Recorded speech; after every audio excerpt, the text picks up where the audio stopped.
Nakapunta na sa The Hague si Vice President Sara Duterte, pero hindi na umano pakakawalan ng International Criminal Court ang kaso ni dating Pangulong Rodrigo Duterte ani Vice President Sara Duterte. Dapat na rin paghandaan ang inaasahang mga paglilitis. Ano pong masasabi ninyo sa ulat na yan?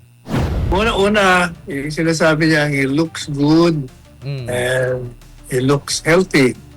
Actually, yung pong ganong paglalarawan ay pinapakita lamang na by and large, kung titingnan mo yung appearance niya, medyo okay. Pero ang katotohanan, talagang meron siyang dinaramdam at yun napatunayan na nga ng abogado niya. Sinasabi lang ni Kaisara yun para tayo ang ating kalooban na at least sa kanyang appearance ngayon, mukha naman siyang okay. At palagay ko yung mga panalangin ng ating mga kababayan sa kanya ay pinapakinggan naman ng dakilang paniga. Pero titingnan pa rin natin yung tinatawag na mayroon siyang problema sa cognitive functions niya. At yun ang pinipilit ng kanyang mga abogado sa The Hague sapagkat in-examine siya ng doktor. Kasi alam niyo, kahit naman kayo talagang maluba ang iyong karamdaman, yung tao mismo may dala nun can always look well. Para yung kanyang kaharap, hindi naman nag-aalala sa kanya. Yan ang tingin natin. Siguro maganda yung kanyang... Saka isa pa, alam po niyo, pag nakakita kayo ng anak, talagang kahit na maluba karamdaman nyo, meron kayong dinaramdam, sisigla kayo Yun lang, the mere appearance of your daughter who traveled hundreds of miles away, matutuwa kayo. Yan ang konteksto ng kanyang mga pahayag sa kanyang ama. Now, pagdating naman dun sa paksa na wala na silang, kumbaga, they resign na hindi palalabasin si Presidente Duterte. Dahil sabi niya nga, dadalawa na lang ang kaso nandun. Pag pinalabas pa nila yan, wala nang reason para mag-exist yung The Hague. May pa sinabi ko na sa inyo, na yun ang mga external considerations. Bakit hindi nila mapalaya-laya itong si Presidente Duterte? Kasi questionable nga ang kanilang existence dahil unang-una ang puna ng mga tao sa kanila, ang mga ibang bansa, tinutugis lang nila yung mga nasa lahing itim or black race. At yung atin, brown race naman, ang ginawa nila para pasinungalingan ng ganong kritisismo, tinugis nila mga puti. Ang problema, ang pagtugis nila, mali na naman, wala na naman sa hulog, wala naman sa diskarte kasi wala silang jurisdiction doon sa mga puting bansa. Yung Russia, yung Ukraine, yung Israel, yung US, hindi yung miyembro ng international criminal. Kaya wala silang kapangyarihan, wala silang jurisdiction. Talagang may diferensya itong International Criminal Court. Kaya sabi ko sa inyo, sa isang artikulo ko sa The Manila Times, dapat buwagin na ito. Pero meron pang nagbibigay ng kontribusyon kasi yung mga bansa na miyembro dyan, obligadong magbigay ng kontribusyon hanggat miyembro sila. So, tayo nagtataka na feeling ng mga abogado at ng mga anak, mukhang talagang hindi ito palalayain. Dahil hindi ba ilang motion na ang inihain kaugnay sa kanyang kalusugan, tinatanggihan naman nila. Kaya hindi ba sabi ko sa inyo, mukha talagang tuloy-tuloy nila itong paglilitis kay Presidente Duterte. At hanggat walang kidlat ng kaliwanagan sa kanila, mukhang talagang tutuluyan nila ang ating mahal na presidente. Now, pagdating naman dun sa sabi ni Inday Sara, mukhang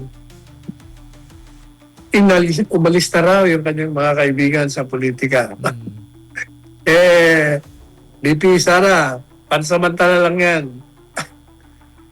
Kaya, tandaan mo, by next year, hindi lang next year siguro, a few months from now, nagsimula na nga, nagbabalik-tara na babalik sa inyo yan. Alam niyo naman ang mga politiko kung ano makakabuti sa kanilang kapkanang pampolitika, ayun ang kanilang tatahakin.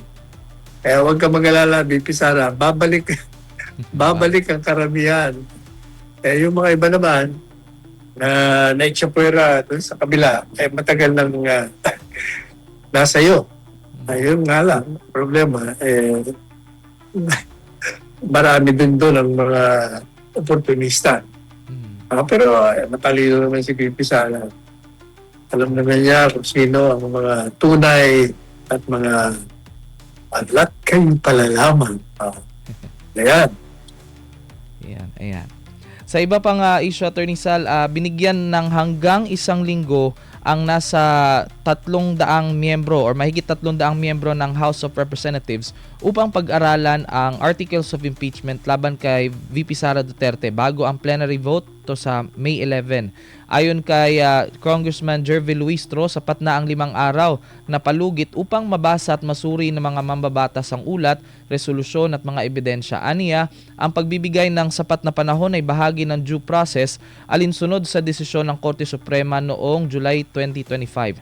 Layunin nitong matiyak na makapagpapasya na maayos sa mga mambabatas kung nagkaroon ng paglabag sa tiwala ng publiko ang Vice Presidente. Pero sa ganitong pagkakataong, Attorney Sal, wala ba silang ibang kayang pinaplano sa loob ng 5 araw na yan na binigay na time na yung pag-aralan, yung kaso or yung impeachment, articles of impeachment? Unang-una, sa tingin ko, alam na ng mga nandyan sa loob. Yung mga, lahat sila, whether di prinsipyo sila o hindi sila di prinsipyo, whether mga balat kayo sila o hindi. Alam na nila ang mga impeachable grounds. Didiscuss na yan paulit-ulit. Araw-araw, sa social media, sa mga vlog, sa mga programa sa TV, sa radyo, sa dyaryo, sa mga column. Yan ay tinalakay na. At dyan mismo sa Kongreso, tinatalakay nila. Di ba? Tinalakay nga nila sa Committee on Justice. Yung mga yan, hindi nakikinig, nanonood, nag-aaralan. Alam na nila kung ano. By this time, alam na nila. Alam nila sa kanilang mga puso at kaluluwa na walang batayan ang impeachable grounds. But, since meron nga silang script, meron silang tela politika novelang sinusunod, gagawin muna nila. Kaya sa ating pananaw, yung 5 araw na yan, gugugulin na yan. Hindi sa pag-aaral. Napag-aaralan na nila yan. Kung hindi, para lang sumunod doon sa Korte Suprema na bigyan nyo ng sapat na panahon na pag-aaralan niya yan. At hindi lang yan. Para magamit na naman ang ilang araw na black propaganda kay Inday Sara at kay Presidente Duterte. Ito pa, ang issue, Attorney Sal. Ano po ang inyong masasabi sa pagtaas nga ng inflation rate, Attorney Sal, nitong kamakailan lang? Hindi naman katakataka yan. Kasi nga, ang external factors dyan, yung gera sa Middle East, at yung hindi ang kawalan ng kahandaan na pamalaan na tugunan. Kaya yung problema dyan sa bigas. Ayan kung sinunod nila, pinugunan nila ang mga problema ng mga magsasaka. Kahit na may Middle East, ang supply ng ating palay, sufisyente. Di ba, nirereklamo nila, paulit-ulit na dito sa programa natin, taon na yata, kailangan namin ng kooperatiba ng mga nagmamayari ng mga lupa sapagkat dahil sa land reform, nakapiranggot ang mga lupa namin.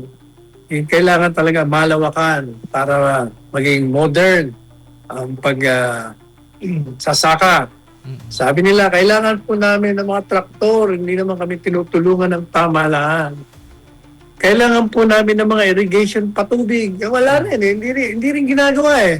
Kailangan din namin ng mga fertilizer, tulungan kami, ang mahal. Wala, lahat yan hindi ho tinugunan ng pamahalaan. O kaya, whether may Middle East war, may Ukraine, Russia war, talagang magkakaroon tayo ng problema kasi hindi nga natin tinugunan ang ugat ng problema dyan. Kaya lahat yan, natural. Pagdating ng gera, di lalo na. Kaya magtataas ng mga bili, mga presyo. Lahat po yan. Wala na tayong magagawa sa ngayon yan. Ayan. Pero may ginawa si Pangulong Ferdinand Marcos Jr. Attorney Salha dahil inatasan niya ang kinaukulang ahensya na pababain nga yung presyo ng bigas matapos itong matukoy na isa sa pangunahing dahilan ng pagtaas ng inflation rate. Ano po masasabi ninyo sa yung naging relasyon ngayon ng magkapatid na Marcos, Attorney? Una, binibigyan niya pa na importansya ang mga payag niyan eh. wala namang kahalaga yung mga payag niya. Puro balat kayo. Yung relasyon nila, matagal na yun. Matagal nang hindi gusto ng kapatid niya yung babaeng yan. Kasi inaapi-api niya yan eh, di ba? Diba sinabi ko na rito sa programa natin. Kung nanood kayo nung produce ng kapatid na babae, yung tungkol sa pamilya nila, pinalabas nila doon na mahina ang kapatid niyang pongpong na walang alam kundi mag-party, puro pasarap at siya ang bida. Ganon talaga ang ugali niyan. Kaya, di ba, sabi ko sa inyo, yung user, pag user ka, walang maniniwala sa iyo. Kaya tingnan nyo. Tingnan yung kung hindi siya sinalba ni BP Inday Sara, napakabait lang ni BP. Wala yan. Wala na yan dyan. Ayan. Pero meron pang isang balita, Attorney Sala. Tinukoy na isang negosyante at dating gobernador ang posibleng pinagmulan ng pondo itong sa maleta scheme na issue, Attorney Sala. Any comments sa balitang yan? Pero alam nating lahat, galing ng pera. Saan pa naman galing yan? Di sa kaban ng bayan. Galing yan sa mga flood control projects na wala naman sa national budget nung sinubite sa Kongreso, pero siningit nila at pinirma naman itong isa. Tapos sasabihin siya nagsiwalat. Di ba sinabi ko sa inyo? Kaya niya ginawa yun para magamit niya ang depensa sa sarili niya. Samantala, Attorney Sal, sa iba pang balita ay hinikayat ni PNP Chief Police General Jose Melencio Nartates Jr. itong 21 informant na huwag tumigil sa pagtulong sa mga otoridad matapos silang tumanggap ng pabuya mula sa pamahalaan. Aniya, marami pang high-profile wanted persons ang tinutugis ng pulisya. Ano pong masasabi ninyo sa naging payag ng PNP Chief? Yung ating Chief PNP, wala sa realidad. Hindi niya alam ang realidad. Sabi niya, hinihikayat yung mga informant na ituloy ang kanilang mga pagbibigay informasyon sa mga wanted nung pagtanggap daw nila ng pabuya. Hindi mo kailangan hikayatin yun, dagdagan mo yung pabuya nila. Kaya magbibigay informasyon dahil doon sa pabuya. Yan ang sinasabi natin. Na yung sa confidential funds, hinahanap nila kung saan daw nilalagay. Saan pa nilalagay? Yung confidential funds para sa mga kalaban ng Estado. Binibili mo ang impormasyon doon sa mga magta-trade sa mga kalaban ng Estado. At hindi mo maaaring ipaalam kung sino-sino yun. Kaya pag tinanggap, pag pinapirma mo, ibang pangalan, natural. O kaya ginawa nila yung peaceable ka, takbo ng mga utak nito, hindi nag-iisip. Ay, naku. Ayan, Attorney Sal. Samantala, sa iba pang balita, nangunguna ang Land Transportation Office sa mga ahensya na may pinakamaraming reklamong natanggap ayon sa Anti-Red Tape Authority. Ano masasabi nyo sa ulat na ito? Hindi ako naniniwala dyan. Puro lang naman sila salita, puro ganito, puro ganyan. Wala naman nangyayari. So, totoo yan, yung lugar na yan, yung NTO, kaya, TMRP. Yan talaga, corruption yan, natikti. Wala, matagal na yan, hindi naman rin nagagawa ng paraan. Kaya, dapat talaga, ako talaga gusto ko revolutionary government para mabago na natin ang sistema pangkalahatan dito sa ating bansa. Kailangan talaga mayroon isang leader, tapang, ay political will, na bubuogin muna itong Kongreso, magdideklara ng isang revolutionaryong gobyerno, ayusin muna, saka natin ibalik niya hanggang maayos na ang kalagayan. Siyempre, ang unang gagawin, pag nang-deklara na, pag-aralin mo ang lahat ng mga Pilipino, lalong-lalo na yung hindi na akyat sa paaralan, yung mga mahihirap. Kaya libre lahat. Yan ang unang agenda natin. Edukasyon. Tapos yung sa pangkalusugan, libre din.